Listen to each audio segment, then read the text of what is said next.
Hello guys. അപ്പം നമ്മൾ 10 question വരെയാണ് കഴിഞ്ഞ ഇതിൽ ഡിസ്കഷൻ ചെയ്ത് നിർത്തിയത്.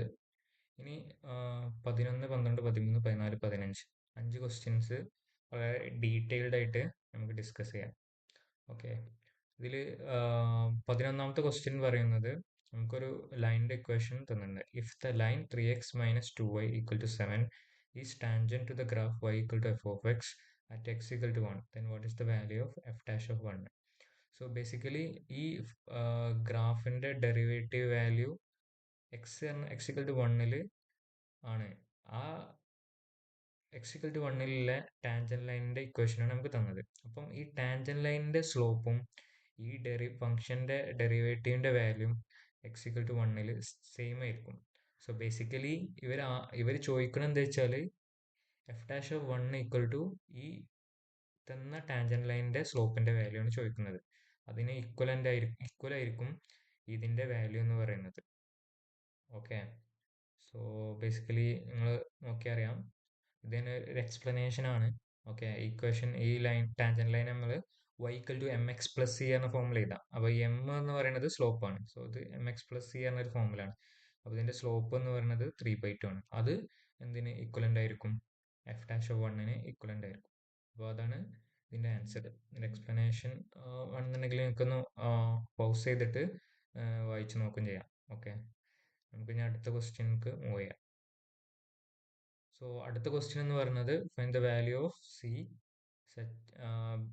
സി ഈസ് ഇൻ -4, 6 എന്ന ഇൻ്റർവെല്ലിലാണ്. അതുപോലെ ഫംഗ്ഷൻ്റെ വാല്യൂ തന്നിരിക്കുന്നത് മീൻ വാല്യൂ തിയറാണ്. സോ മീൻ വാല്യൂ തിയറത്തിൻ്റെ രണ്ട് ഫണ്ടമെൻ്റൽ കണ്ടീഷൻസ് എന്ന് പറയുന്നത് എന്താ വെച്ചാൽ ഫംഗ്ഷൻ കണ്ടിന്യൂസും ഡിഫറൻഷ്യബിൾ ആയിരിക്കണം ഈ ഇൻ്റർവെല്ലിൽ. So should be continuous in closed interval and differentiable in open interval. So actually ഇതൊരു പോളിനോമിയൽ ഫംഗ്ഷൻ ആണ്. അതുകൊണ്ട് തന്നെ ഇത് എൻറ്റയർ റിയൽ നമ്പേഴ്സിൽ കണ്ടിന്യൂസും ആണ്, ഡിഫറൻഷ്യബിളും ആണ്.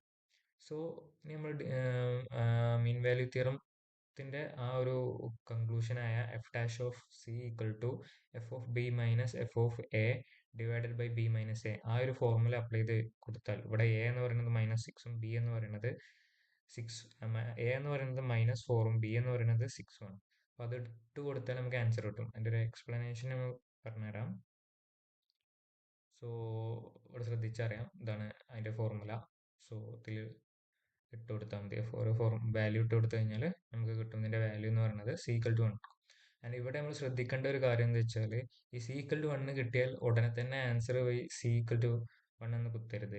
ഓക്കെ, കാരണം എന്താ വെച്ചാൽ ഈ സി ഈക്വൽ ടു 1 എന്ന് പറയുന്നത് ഈ ഒരു ഇൻ്റർവെല്ലിൻ്റെ ഉള്ളിൽ പെടുന്നുണ്ടോ നോക്കാം. സപ്പോസ് ഈ ഒരു കേസിൽ ഇവിടെ ഫസ്റ്റത്തെ ഓപ്ഷന് ഡു നോട്ട് എക്സിസ്റ്റും നമുക്ക് കിട്ടുന്ന സി എന്ന വാല്യൂ ഒരു 7 ആണ് വിചാരിച്ചോളൂ. അങ്ങനെയാണെന്നുണ്ടെങ്കിൽ എന്ത് ചെയ്യും? ഈ 7 എന്ന് പറഞ്ഞ ഇൻ്റർവെല്ലിന് പുറത്താണ്. അതുകൊണ്ട് ഈ ചിലപ്പോൾ ഓപ്ഷനിൽ അവർ 7 കൊടുക്കാം. പക്ഷേ ആ 7 എന്ന് പറയുന്നത് എന്താണ്? ഇതിൽ സി ആയിട്ട് നമുക്ക് ഈ മീൻ വാല്യൂ തിയറത്തിൻ്റെ കൺക്ലൂഷനായിട്ട് നമുക്ക് ഉപയോഗിക്കാൻ പറ്റില്ല. ഓക്കെ, സോ ഇവിടെ നമ്മൾ ശ്രദ്ധിക്കേണ്ട ഒരു കാര്യം എന്താ വെച്ചാൽ പിന്നെ ഇൻ്റർവെല്ലിൽ ആണോ ആ ഒരു കണ്ടെത്തിയ, ചിലപ്പോൾ ഇവിടെ ഒരു ക്വാഡ്രാറ്റിക് ഇക്വേഷൻ കിട്ടും. ആ ക്വാഡ്രാറ്റിക് ഇക്വേഷന് നമുക്ക് 2 റൂട്ട് ഉണ്ടാവാം. അങ്ങനെ 2 റൂട്ട് ഉണ്ടാകുമ്പം 1 റൂട്ട് ഈ ഇൻ്റർവെല്ലിൽ ഉണ്ടാകും, ഒരു റൂട്ട് ഇൻ്റർവെല്ലിന് പുറത്തുണ്ടാകും. അപ്പം ഇൻ്റർവെല്ലിന് ഉള്ളിലുള്ള റൂട്ട് മാത്രം എഴുതാൻ ശ്രമിക്കുക. ഓക്കെ, അപ്പോൾ ഇതിൻ്റെ ആൻസർ 1 എന്ന് കിട്ടും. ഓക്കെ, ഇനി അടുത്ത ക്വസ്റ്റ്യന് ഇതൊരു ഫാക്ച്വൽ ക്വസ്റ്റ്യൻ ആണ്. ഒരു ഫംഗ്ഷൻ ഇൻക്രീസ് ആകുമ്പോൾ ഇതിൻ്റെ ഡെറിവേറ്റീവ് എപ്പോഴും പോസിറ്റീവ് ആയിരിക്കും. ഒരു ഫംഗ്ഷൻ ഡിക്രീസിങ് ആണെങ്കിൽ അതിൻ്റെ ഡെറിവേറ്റീവ് എപ്പോഴും നെഗറ്റീവ് ആയിരിക്കും.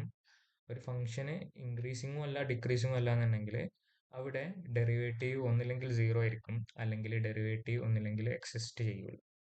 സോ ഇതിൻ്റെ ആൻസർ എന്ന് പറയുന്നത് പോസിറ്റീവ് എന്നാണ് ആൻസർ. ഫംഗ്ഷൻ ഇൻക്രീസിങ് എന്നാണ് ചോദിച്ചത്, അതിൻ്റെ ആൻസർ പോസിറ്റീവ് ആണ് ആൻസർ. എക്സ്പ്ലനേഷൻ ഞാൻ ഇവിടെ കൊടുത്തിട്ടുണ്ട്. ഓക്കെ, സോ പൗസ് ചെയ്തിട്ട് ഒന്ന് ജസ്റ്റ് ഒന്ന് വായിച്ചു നോക്കാം. ഈ ക്വസ്റ്റ്യൻ 14 നോക്കാം. ഓക്കെ, 14 അതുപോലെ point of inflection of point of ഫംഗ്ഷനെ ഡിപ്പെൻഡ് ചെയ്യുന്നതാണ്. അപ്പോൾ ഒരു പോയിന്റ് ഓഫ് ഇൻഫ്ലക്ഷൻ എന്ന് പറയുന്നത് ആ പോയിന്റ് ഫംഗ്ഷൻ്റെ കോൺകേവിറ്റി ചേഞ്ച് ചെയ്യുന്ന ഒരു പോയിന്റിനെയാണ് നമ്മൾ എന്ത് പറയാം? പോയിന്റ് ഓഫ് ഇൻഫ്ലക്ഷൻ എന്ന് പറയാം. എപ്പോഴാണ് ഫംഗ്ഷന്റെ കോൺകേവിറ്റി ചേഞ്ച് ചെയ്യുക? അതിന്റെ സെക്കൻഡ് ഡെറിവേറ്റീവിന്റെ സൈന് ചേഞ്ച് ചെയ്യുമ്പോഴാണ് നമ്മൾ എന്ത് പറയാം, കോൺകേവിറ്റി ഓഫ് ഫംഗ്ഷൻ ചേഞ്ച് എന്ന് പറയാം. അതിൽ കോൺകേവ് അപ്പ് ടു കോൺകേവ് ഡൗണോ അല്ലെങ്കിൽ കോൺകേവ് ഡൗൺ ടു കോൺകേവ് അപ്പോ ചേഞ്ച് ചെയ്യാം. ഇതിൽ ഇൻഫ്ലക്ഷൻ പോയിന്റിൽ ഒരു കണ്ടീഷൻ എന്ന് പറയുന്നത് സെക്കൻഡ് ഡെറിവേറ്റീവ് സീറോ ആയിരിക്കുക എന്നാണ്. ഓക്കെ, സെക്കൻഡ് ഡെറിവേറ്റീവ് സീറോ ആയിരിക്കാം. തേർഡ് ഡെറിവേറ്റീവിന് ഇതിലൊരു ഇൻഫ്ലുവൻസും ഇല്ല. Just say how this inflection point is moving, or whether it's how inflection point is increasing or decreasing, like that. It does not require uh, to find the point of inflection. ഇത് third derivative നമ്മൾ കണ്ടെത്തേണ്ട ആവശ്യമില്ല. ഇത് so ഇതിൽ answer കീയിൽ പ്രൊവിഷണലിൽ answer key കൊടുത്തത് not equal to zero ആണ്. പക്ഷെ third derivative can be zero, not equal to zero, positive ആകാം, നെഗറ്റീവ് ആകാം, എന്തുമാകാം. So basically third derivative zero ഉള്ള കേസാണ്. നമ്മളൊരു function F of X is equal to X raise to 5 എന്ന് പറഞ്ഞ ഫംഗ്ഷൻ എടുത്തു കഴിഞ്ഞാൽ അതിൽ എക്സ് ഈക്വൽ ടു 5 എന്താ പറയാ, പോയിന്റ് ഓഫ് ഇൻഫ്ലക്ഷൻ ആണ്. പക്ഷെ അതിന്റെ തേർഡ് ഡെറിവേറ്റീവ് നമുക്ക് ശ്രദ്ധിച്ചറിയാം, തേർഡ് ഡെറിവേറ്റീവ് സീറോ ആയിട്ടാണ് വരിക.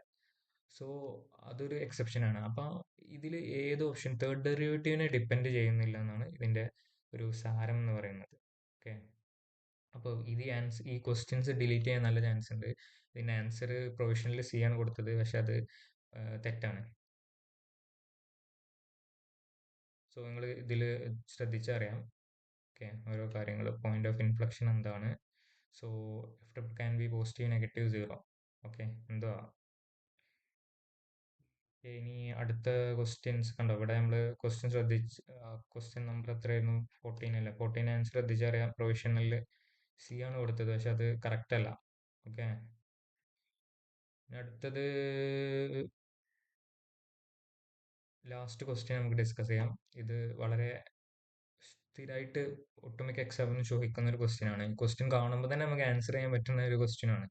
ഇങ്ങനെ ഒരു ക്വസ്റ്റ്യൻ വരുമ്പോൾ ഇവിടെ എത്രയാണോ തന്ന നമ്പർ, സോ ആ നമ്പർ എന്ന് വെച്ചാൽ എത്രയാണോ തന്ന നമ്പർ അല്ല, പക്ഷെ ഈ ഒരു കൺസെപ്റ്റിൽ ഇപ്പോൾ കോസും സൈന് കോസ് ഇങ്ങനെ വരികയാണെന്നുണ്ടെങ്കിൽ ഇവിടെ യൂഷ്വലി π/2 തന്നെയാണ് വരിക. ഈ π/2 വരികയാണെന്നുണ്ടെങ്കിൽ അതിനെ നേരെ 2 കൊണ്ട് ഡിവൈഡ് ചെയ്താൽ ആയിരിക്കും ഇതിന്റെ ആൻസർ വരുന്നത്, π/4.